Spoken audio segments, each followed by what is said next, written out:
안녕하세요. 여러분과 함께하는 자신만만 적용기술자 김은숙입니다. 자, 오늘 내용 우리가 88강 할 거죠. 수경 시설 앞에 우리가 물의 유형에 관한 내용이었습니다. 그죠? 물 이용에 관한 유형이었죠. 자, 근데 오늘 수경 시설과 어떤 분수라는 타이틀로 이야기를 합니다. 저번 시간에 제가 수경 시설은요. 물을 이용한다라는 게 가장 특징이랬죠. 그죠? 앞에 뭐라고 했나요? 물 하면서 물의 가장 특징은 약간 유연하다, 형태가 없다, 라고 했어요. 그래서 우리가 그런 걸 가지고 이용을 하는 거죠.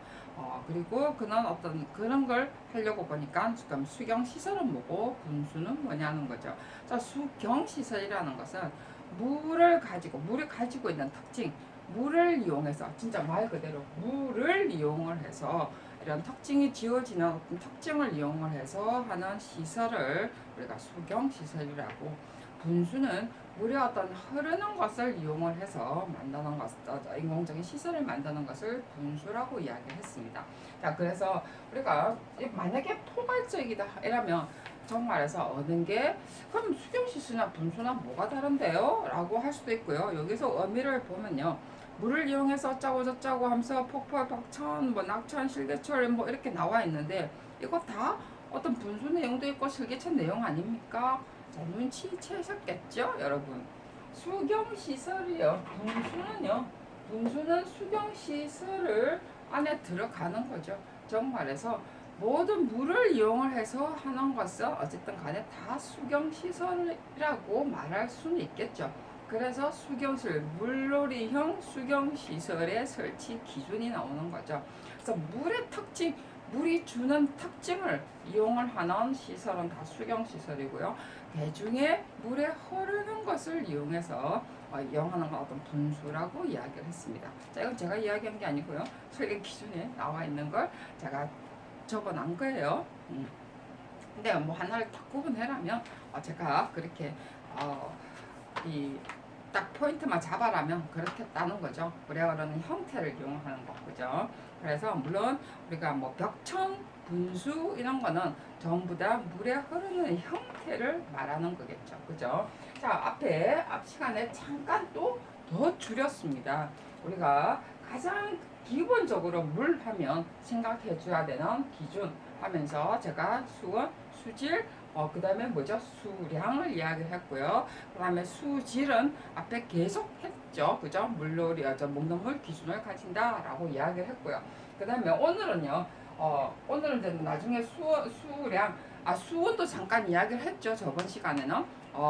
물의, 그 상수도법을 따르지만 꼭 우리가 수원은, 그죠? 수원은 어떤 물놀이 수경 시설을 하느냐에 따라서 단 수돗물만 사용하는 건 아니다. 그래서 수온은 다양성이 있다라고 했죠. 거기에 따라서 나중에 시설이나 기계 시설의 어떤 종류가 달라지죠. 자, 그런 걸 한번 생각을 하시라고 제가 이야기를 했어요.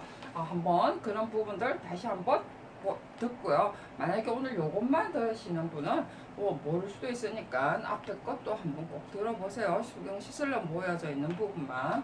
자, 그 다음에 오늘의 내용은요. 자, 목적별, 용도별, 주요 내용을 가지고 여러분과 함께 할 건데요. 자, 여러분 생각을 해보세요. 저는 이거 다 읽어라면 돌아버릴 것 같아요. 물론 저는 앞에 거 다 맞어요. 기존에 있는 걸 여러분한테 해주기 위해서 이렇게 다 봤기 때문에 수경 시설이란 시설은 다 모아놨겠죠. 그죠? 아니, 세부적인 내용까지 다 읽어서 이렇게 표로 만들어 놓고 비교까지 해놨습니다. 그래서 다 흩어져 있는 거예요, 여러분. 이렇게 있으니까 기준에 이렇게 다 잘 돼 있는 것 같다라고 생각을 하시면 큰 오산이고요. 저는 다 봤는데 여러분 이것조차도 읽기가 싫죠, 그죠? 그래서 한번 쭉 보셔야 돼요. 이제 이것만이라도 이렇게 기준에는 이렇게 돼 있구나 정도. 그리고 이렇게 또 만든 것은요 시험에 이렇게 나왔기 때문에 또 이렇게 만들어 제가 들었어요. 그래서 가장 많이 나오는 내용들이 저 설계 기준에 분수 유형을 써라, 물 이용 형태의 어떤 유형을 써라, 종류를 써라, 뭐 이래가지고 나왔거든요. 그래서 최소한 뭐 그런 것 정도, 우리가 분수 그냥 안다고 해서 분수 이렇게 쓰지 마시고, 사실 이렇게 다양합니다. 그죠? 이렇게 잘 이렇게 쪼개놨어요. 그냥 분수하면 그냥 이렇게 물 이렇게 솟구치는 것만 생각을 하죠. 그래서 이렇게 종류를 이런 형태를 이렇게 나눠놨으니까 이걸 또 막 외우려고 하지 말고 나눠놨으니까 외우려고 하지 마시고 이런 것들이 이런 걸 말하는구나 라고 이렇게 종류가 나중에 이렇게 나눠져 있구나 라는 걸 정도 참고를 하실 필요는 있겠죠. 자, 그래서 오늘 이제 내용이요. 이제 수경시설 앞에 지금 다 하는 것이 오늘 수경시설입니다. 그죠? 자, 분수에 관한 어떤 포인트를 제가 잡을 건데요. 자, 우리가 물 형태, 물 흐름 형태별로 뭐 노즐형, 나수형 쫙 해놓고요. 그 다음에 사용 용도별 이래놨죠. 경관형, 물놀이형, 생태형. 자, 생태의 물놀이의 어떤 설계 가이드라인도 있습니다. 그죠? 자, 경관형 뭐 있고요. 물놀이형 이래가지고 있죠. 자, 의미, 목적이 있습니다. 여러분 한번 읽어보시고요. 제일 우리가 많이 구분하는 것은 사용 용도별로 이렇게 구분을 해주죠. 대체로. 근데, 분수 유형을 써라 아니면 물의 이용 형태 분수 종류도 써라 이래 할 때는 여러분들이 막 이렇게 막 쪼개서 하지 말고 제가 이렇게 물 형태별 사용 용도별 이렇게 구분을 해놨거든요. 그래서 이렇게 여러분들이 큰 덩어리로 공부를 하시면 나중에 이해하기가 굉장히 쉬워요. 근데 이게 또 마치 무슨 답이냐 막 이렇게 적고 외우고 뺏기고 이러거든요. 저는 그게 또 걱정이라서 탈이지만 그래서 자꾸 강의할 때마다 제가 강조를 하죠. 자, 근데 이제 제가 오늘 분수에 관한 이야기를 잠깐 해보면요. 물 흐름 앞에도 이야기했지만 분수는 물 흐르는 형태를 이용한댔어요. 물 흐르는 형태를 이용을 한다라고 해서 사실 우리가 분수 기본적인 건 이해를 하시죠. 그죠? 우리가 앞에 뭘 하죠? 수반을 만들어서 앞에 기계시설 물 안에 들어올 수 있도록 어딘가 인입을 시켜서 우리가 수반을 만들고 물을 이렇게 인입을 시키죠. 그죠? 밑에 전부 다 평면도를 보면 여러분 다 봐서 알겠지만 이렇게 막 이렇게 선이 막 꺼져 있습니다. 그죠? 여기에 노즐 구멍도 만들고 그 다음에 뭐 앞에 여기가 앞면이면은 여기다가 우리가 경관 조명도 만들고 막 그러죠. 자, 이런 도면에서 가장 중요한 게 뭐냐면 아까 저 물 흐름의 형태는 우리가 노즐형이 있어요.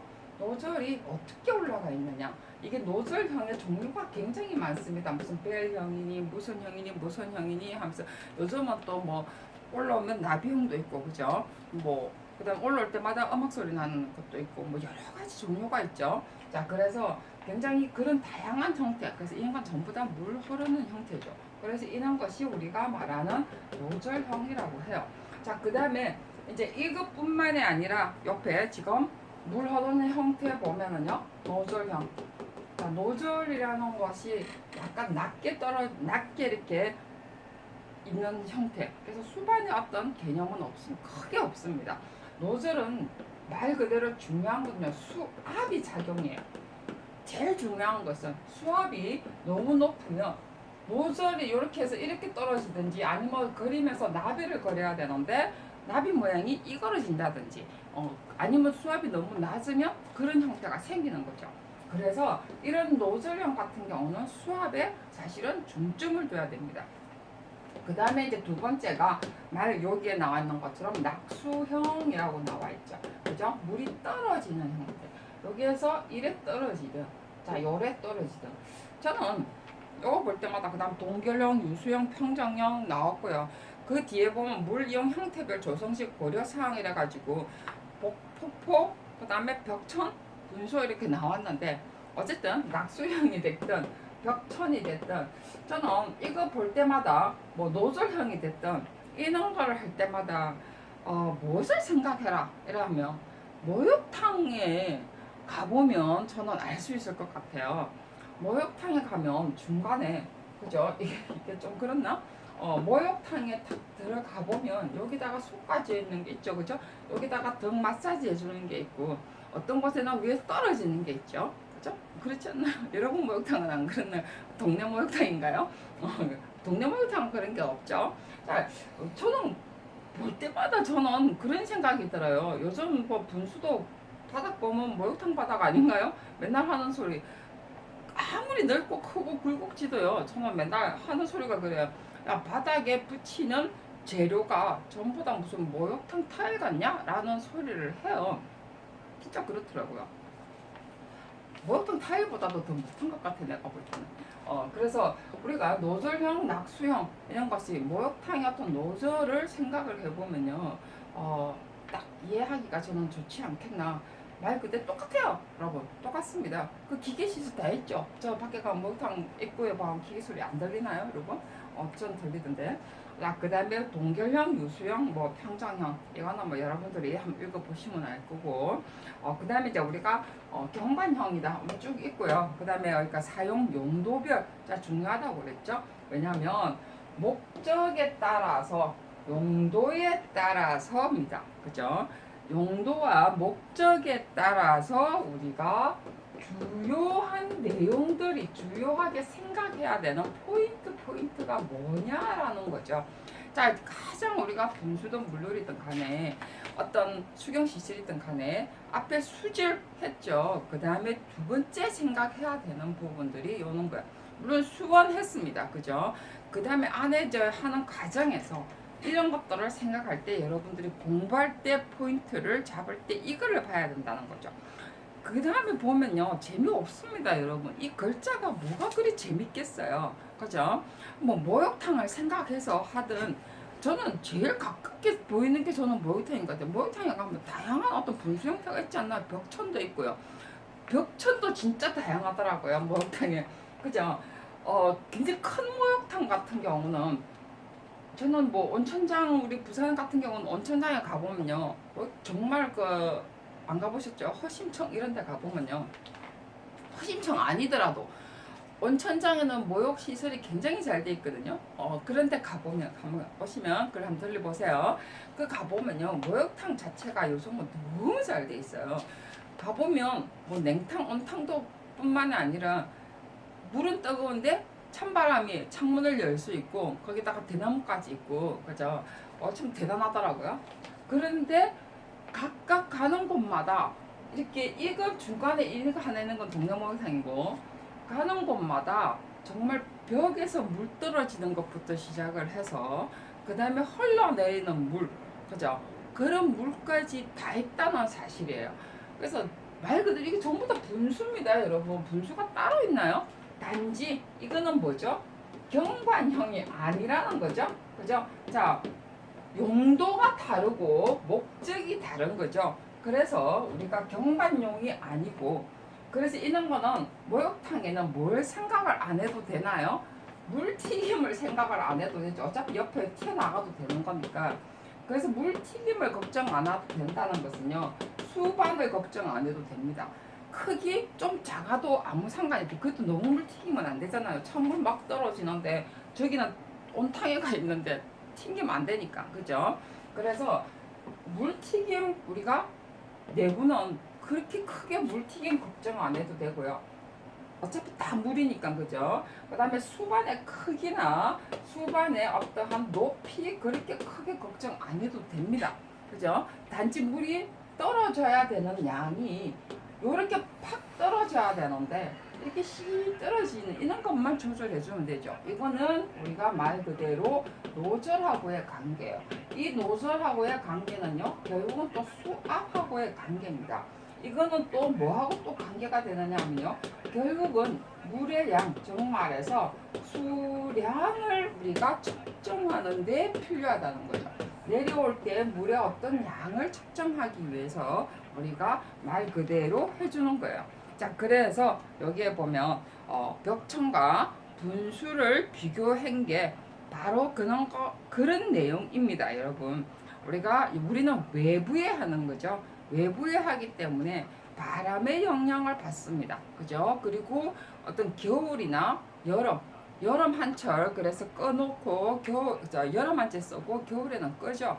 그래서 겨울에 밑에 이게 동결의 관계가 있고요. 자, 나머지는 똑같아요, 여러분. 동결의 관계가 있고요. 그래서 이게 수반의 깊이나 말 그대로 동결 심도를 생각을 해줘요. 수반의 깊이가 문제가 되면 밑에 기계상의 문제가 되겠죠. 그죠? 동결 상태의 어떤 문제가 되고 물 튀기면 옆에 퍼져나가면 미끄러우니까 하강수 밑에 미끄러우니까 수반하고의 관계도 있고요. 앞에 외부의 어떤 영향으로는요 바람하고의 관계도 있습니다. 뭐 장소야 어디는들 이쁘지 않겠어요? 그죠? 물을 이용을 하는데 그래서 우리가 이런 것에 여러분을 신경을 써서 검토 사항을 봐야 된다는 거죠. 자, 아까 이야기했죠? 노즐의 관계. 내가 이렇게 떨어져야 되는데 말 그대로 퍽 떨어진다든지 위에 우리가 지금 솟구쳐서 떨어져 너무 솟구치거든요. 떨어지는데 너무 솟구쳐서 이렇게 푹 떨어진다는 거죠. 벽을 타고 내려와야 되는데 그렇게 내가 설계를 했는데 이거는 아까 이야기했던 것처럼 노즐 위에 상부의 노즐하고의 관계예요. 노즐은 수압하고의 관계라고 그랬죠. 자, 그 밑에 나오는 것이 유량산출이라는 것이 나옵니다. 유량산출은요 말 그대로 물의 양 결국은 또 수압하고의 관계고 유량하고의 관계입니다. 그래서 이런 부분들의 포인트를 잘 보고 여러분들이 분수하고 벽천하고의 관계를 생각을 해야 된다는 거죠. 자, 무엇의 차이가 있는지 여러분들 내가 다 설명하면 재미가 없죠? 여러분들이 이거는 어떻게 차이가 있구나. 어떤 용도에 따라 어떻게 용도로 썼기 때문에 이런 부분들은 더 봐야 되겠구나 라는 것은 여러분의 눈에 달렸습니다. 아는 만큼 보인다라는 거. 그죠? 만약에 모르겠으면 목욕탕에 가서 보든지 아니면 거기에 분수 형태를 보든지 목욕탕에도 분수 있습니다. 단지 내부와 외부의 차이뿐이에요. 자, 이런 부분들 여러분들이 한번 보시고요. 외부일 때 무엇을 조심해야 되는가? 왜 누전이 생기고 왜 파손이 생기는가? 이런 것을 무엇 때문에 생기는가? 이런 부분들을 유의해서 여러분들이 보시라고 이렇게 비교를 해놨으니까 꼭 한번 챙기셔야 돼요, 여러분. 자, 오늘 수고하셨고요. 다음 시간에는 실겨울하고 연못에 관한 내용을 가지고 여러분과 함께 하도록 하겠습니다. 수고하셨습니다.